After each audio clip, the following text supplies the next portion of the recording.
All right, good morning and welcome to another installation of JAE Consultant. My name is Ernesto Rodriguez. This next installation of a Fantastic Five interview. My guest today is Mr. James Morgan. Mr. James Morgan comes to us via an historian. I'm sure a lot of you are history buffs and just want to be interested, or you may be interested in to get into that particular field. So for James, those who may not know your background, can you just briefly share a little bit about your upcomings and what, your background and where you're from and that kind of stuff? Sure, no problem. Well, again, hello to everyone. My name is James R. Morgan III. I'm originally from Essex County, New Jersey, but I've been in the Washington, D.C. metro area basically for all my adult life, but all my formative years were back home in New Jersey. I am a graduate of Howard University and currently enrolled as a graduate student at Morgan State University in Baltimore, Maryland. And if anyone's wondering, yes, I chose Morgan State because of obvious reasons. When you got a school name with your name on it, it kind of, yeah. But yes, I am a published author, historian. I'm a genealogist. I do a lot of public speaking and whatnot. And I also work as a consultant for the African American Civil War Museum here in Washington, D.C. And I'm very glad to be here with you all today. Well, I appreciate you, man. That's wonderful. Fantastic. Thanks for joining us. So just out of curiosity, what made you get into that particular field? Well, I think I kind of stumbled into it over the years. Initially when I moved from New Jersey to go to college, my sights really were more so set on kind of going into the entertainment business a little bit more. But I've always been a history buff. I've always been into that. And even, as a child, I love, and to this day, honestly, I love researching like the background histories of like comic book characters and science fiction. I'm a big Star Wars guy. I love Marvel movies, and I don't just love the stories that they show. I like going and looking online and reading the books and expanding the universe in my mind, right? And I do that a lot with real people, as well. I've always been very interested in the history of the world before I was born. I was always fascinated by it. So, wow, all these things happened before I even got here, before anyone I knew ever got here, right? Right. Excuse me. And I wanted to learn how did the world get to be the way it is, for better or for worse? Yes. Fortunately for me, as a child, I was fortunate enough that I got to meet 3 of my great grandparents, one of whom my great grandfather passed away during the COVID-19 pandemic. So please, everyone, please wear your masks. Thank you. Sorry for your loss. Absolutely. And so, thank you. And so the thing about it, as far as me getting into it professionally, really came about, like I said, kind of by accident. I mean, I worked as a teaching assistant in the African American Studies Department at Howard for a period of time. And then after that, I really got into genealogy and family history. And at first it was just me, being kind of an amateur, using it as a hobby to pass the time by. But I've always been a person who likes to help people. And when I know something, I like to share what I know, not so much to make everybody look how smart I am. No, it's not that. I'm really more about service and how can I help other people. It just so happened that people began wanting to pay me for that, and also wanting to have me speak and give workshops and whatnot. Wow. And I've been able to do that, and I've basically been doing that for about 10 years. And I ended up, expanding into other realms of history, as you know, and it's been very, very rewarding for me. Wow, 10 years. Thing I would say also, yeah, and one other thing I would say too is that your friends and the people who you associate with in your free time also have a big impact. Over time, I have a lot of friends who kind of were already in that field already. And I said, wow, I want to do that. I really like that. How did you get involved in doing that? And so, sometimes things are very clear from the start, and sometimes you kind of stumble into things. I always was history oriented, like in school, but as far as doing it as a profession, I kind of stumbled into it, and it's been working for me ever since. Wow, and in the whole 10 years. So in that whole 10 years, what kind of trends and changes have you seen over the years as far as, that history, technology and so forth? Can you elaborate a little bit about that? Sure. I think one of the biggest trends that I've witnessed really over my lifetime is the reliance of people on modern technology, particularly on the internet. And that can be a good thing, but it can also be a bad thing. And the reason why it can be a bad thing is because the internet kind of democratizes how people receive information, which can be good, but it can be bad in a sense because now you have people who now there's a lot of distrust in what we would call, traditionally reliable sources or what have you for information, whether that's your morning news or just, a standard history at this point, right? Right. And so when we have that type of misinformation campaign going on, some of it unintentional, a lot of it intentional. That's kind of a really big trend right now that I think people who work as public historians are trying to combat. Because what happens is if you convince large amounts of people to have a distorted view of the past, then they make uninformed decisions in the present, and that can be very dangerous. Especially and I to the think future that generations. right, well, yeah, you're passing on to future generations, but you're also making choices right now in the here and in the present that are going to affect the future generations, right? And so Exactly. what happens is we have to get back to how do we filter in good and valuable and accurate information from information that is inaccurate. And so that's one of the things I'd like to say I do, is help people to do that.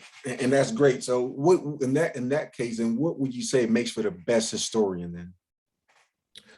That's a really good question. I think there are a couple of principles that a good historian has to recognize. One of which is comes from the late great Joseph Walks, one of my favorite authors.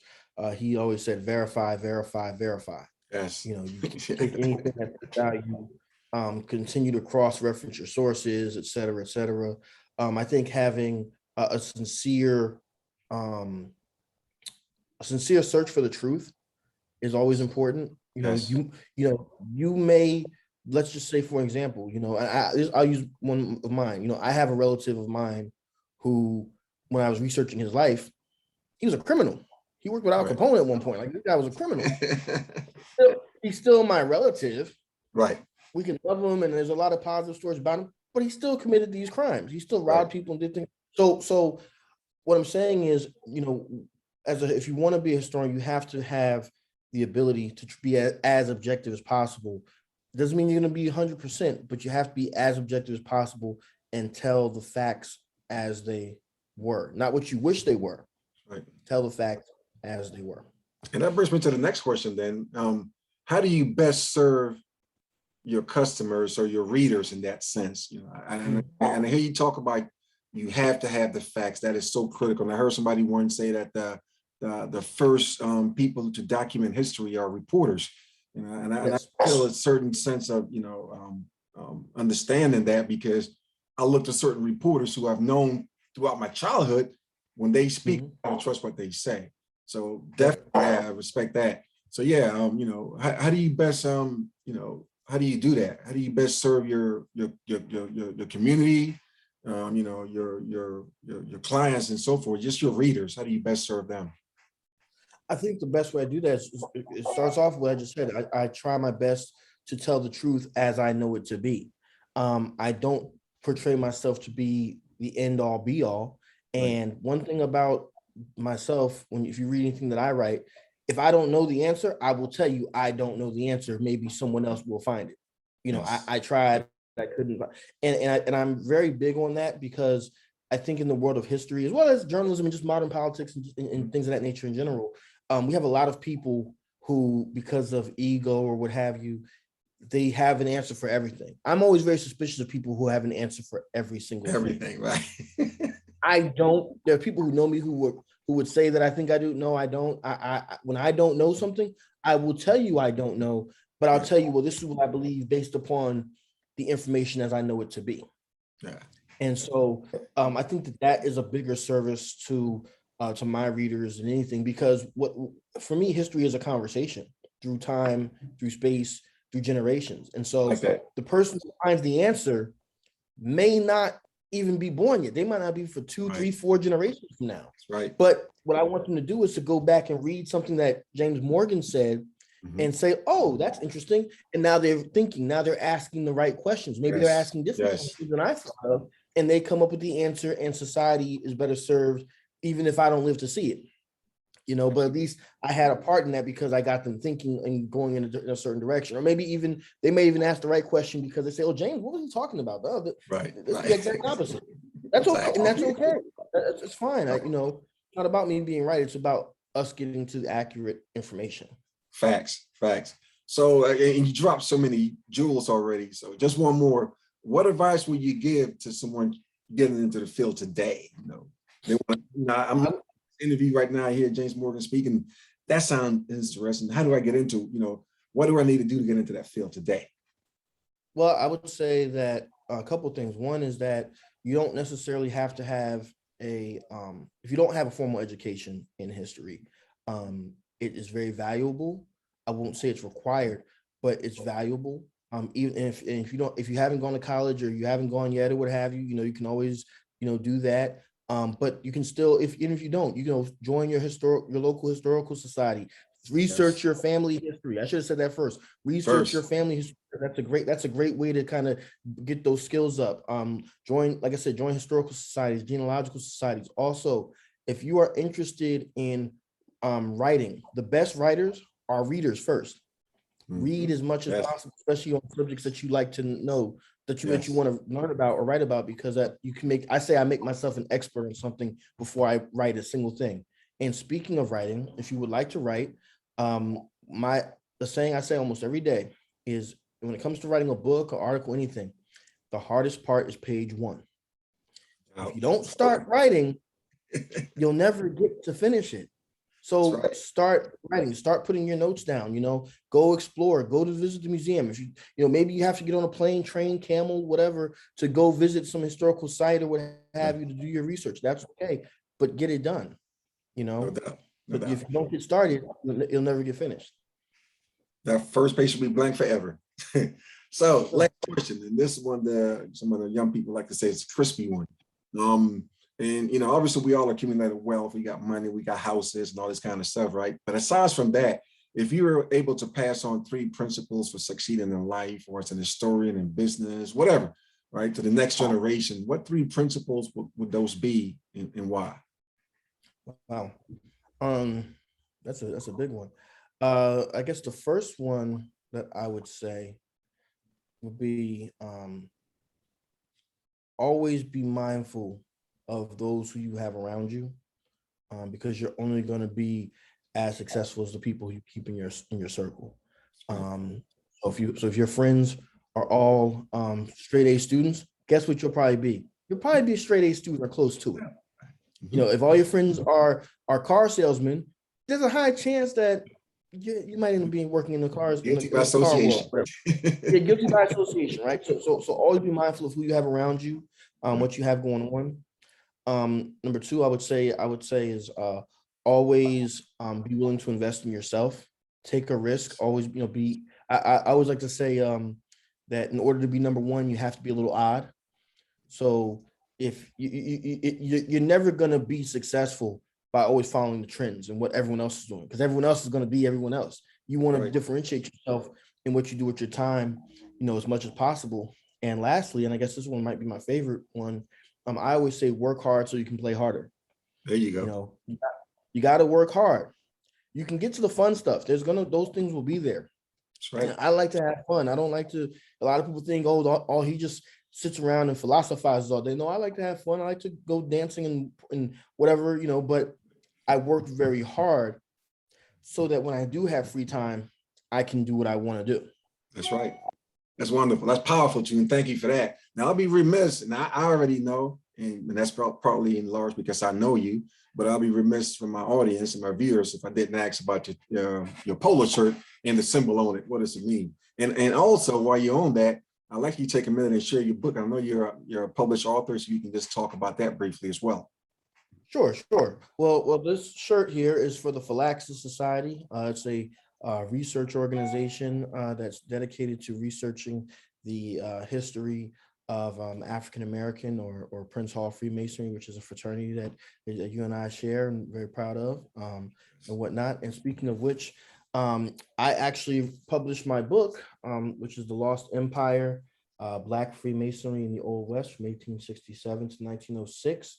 This book is now a 3-time award winner. Yes.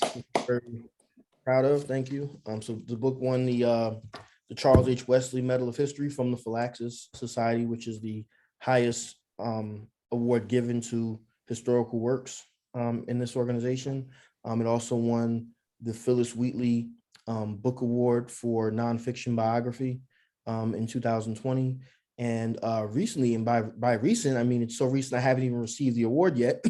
I was awarded at the International OGS, which OGS is the African American Historical and Genealogical Society. I won an International OGS Book Award for regional history as well. So Yes. it hasn't even arrived in the mail yet, but I get a nice shiny medal to go along with that. So I'm very proud of that. Is wonderful. I'm so proud of you, brother, and to know you and to even share some time with you and your experiences in our fraternity. You are an exceptional brother. I thank you for being on this show. So listen, if anybody wants to get in touch with you and to learn more about you and what you're doing, and even get access to your book and so forth, can you just quickly share your contact information if you may?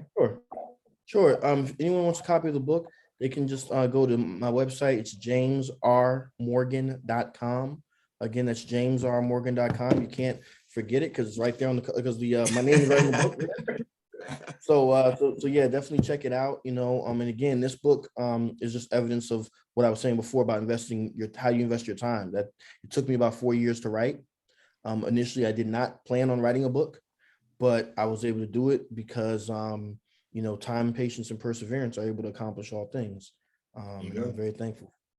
Thank you, brother, for coming on and spending this morning with us and just sharing your insight with us. I've learned a lot, which I always like to do. And that's why I started these things, not just for others to benefit from, but for me, this is how I learn. I enjoy it. Thank you so much. My name is Ernesto Rodriguez. This has been another fantastic 5-minute interview with Mr. James Morgan.